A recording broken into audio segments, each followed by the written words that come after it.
Muito bom ter você por aqui, a gente trazendo sempre as últimas informações e a gente quer falar desse caso, né? Que o TSE acaba de tornar o Jair Messias Bolsonaro inelegível, pelo menos aí até 2030.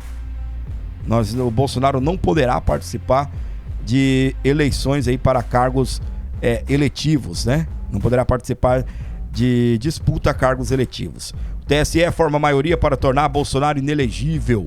O placar é de 4-1. O julgamento foi retomado nesta sexta-feira. Quarto dia de sessões, com votos da ministra Carmen Lúcia pela condenação do ex-presidente. Também há maioria para absolver o ex-ministro Braga Neto, vice na chapa de Bolsonaro. O Tribunal Superior Eleitoral, TSE, formou a maioria pela condenação e consequente inelegibilidade do ex-presidente Jair Bolsonaro do PL nesta sexta-feira, dia 30. O julgamento foi retomado com o voto da ministra Carmen Lúcia. Antes mesmo da leitura de uma síntese do voto, a ministra adiantou que se manifestaria pela condenação de Bolsonaro. Dessa forma, o placar ficou em 4-1 contra o ex-presidente. Esta é a quarta sessão para análise do caso. Ainda faltam os votos do ministro Nunes Marques, que a essa altura do campeonato você deve ter votado. A gente vai levantar essa situação daqui a pouquinho, tá bom? E também Alexandre de Moraes, o presidente da corte. Bolsonaro é julgado pela reunião com embaixadores estrangeiros no Palácio da Alvorada, na qual difamou sem provas o sistema eleitoral brasileiro. Isso é o que ele vem sido acusado, tá bom, gente? O encontro foi transmitido pela TV oficial do governo. Na reunião, realizada às vésperas do início do período eleitoral, o ex-presidente fez ataques às urnas e ao sistema eleitoral, repetindo alegações já desmentidas de fraude. No julgamento no TSE, a defesa alegou que o sistema eletrônico de votação não pode ser considerado um tema tabu na democracia, que a reunião foi um evento diplomático. Vice na chapa de Bolsonaro, Braga Neto. Deixa eu ver aqui, gente, que tá todo dia, né, esse negócio, né? Ai. Vamos ver se volta. Vamos ver se volta, né? Voltou, né?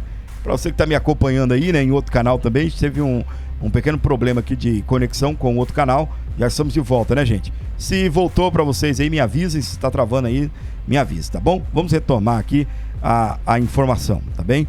O que acontece?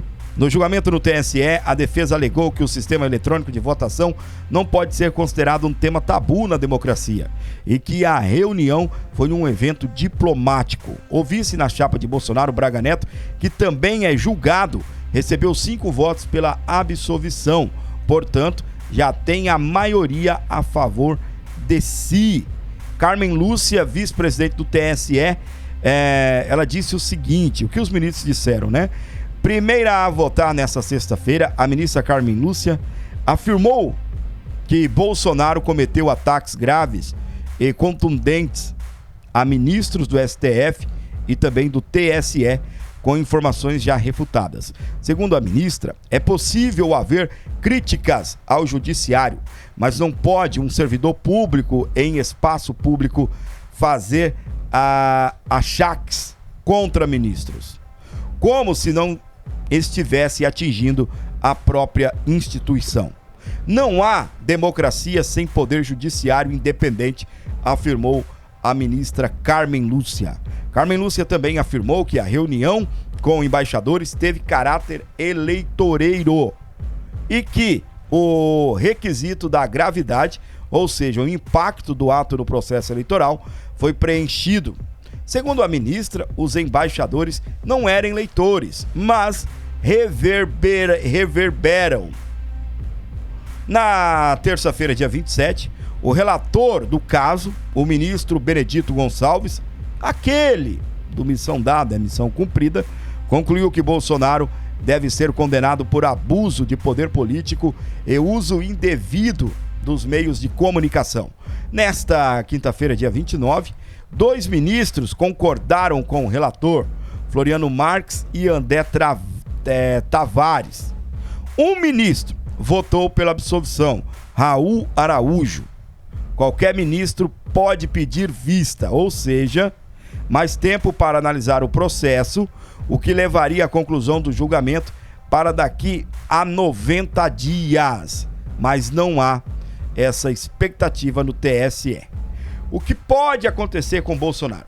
Se a maioria dos ministros concordar com o relator, Bolsonaro sairia do julgamento inelegível até 2030. Ele não poderia, portanto, nem disputar as eleições municipais, nem estaduais e federais. No entanto, o ex-presidente não seria preso, porque essa ação no TSE não é do âmbito penal a respeito aí dos recursos. Mesmo sendo condenado no TSE, Bolsonaro pode recorrer ao próprio TSE ou ao Supremo Tribunal Federal, o STF. A defesa do ex-presidente já sinalizou que pretende recorrer de uma eventual condenação. Há 2 possibilidades de recurso: embargos de declaração, recurso que seria enviado após o TSE. Nesse instrumento, a defesa aponta obscuridade e contradições na tentativa de reverter um eventual resultado pela inelegibilidade e preparar terreno para outro recurso ao STF.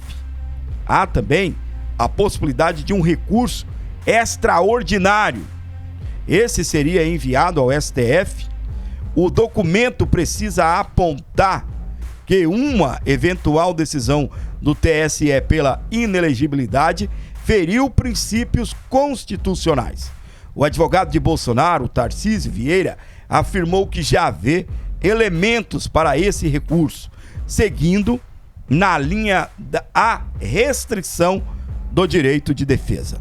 Os 2 recursos têm prazo de 3 dias, mas se for apresentado primeiro o embargo de declaração, o prazo para o recurso extraordinário deixa de contar.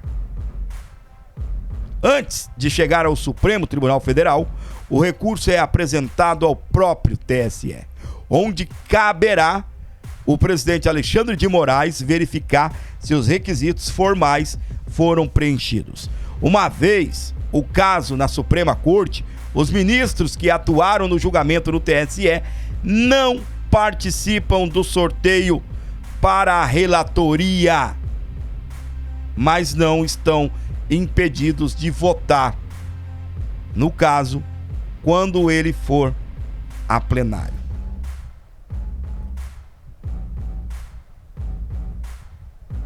Em seu voto, o relator Benedito Gonçalves disse não ser possível fechar os olhos para mentiras e discurso violento. Em razão da grande relevância da performance discursiva para o processo eleitoral e para a vida política, não é possível fechar os olhos para os efeitos antidemocráticos de discursos violentos e de mentiras que colocam em xeque a credibilidade da justiça eleitoral, escreveu aí Gonçalves Dias. Benedito Gonçalves, né? O ministro rebateu pontos da defesa que tentou descaracterizar a natureza eleitoral da reunião. Também rejeitou a análise de reunião de forma pontual e isolada, argumentando que toda comunicação é pragmática, porque busca influenciar o meio. Aí é que segue, né, o que deixou, o que cada ministro falou, né? A liberdade de expressão não abriga mentiras, é um dos temas que diz aqui também. Durante o voto pela condenação de Bolsonaro, o ministro André Tavares afirmou que a liberdade de expressão, que é um direito fundamental, não alberga a propagação de mentiras. O ministro entendeu que a reunião não foi um ato isolado e aleatório, mas fez parte de uma verdadeira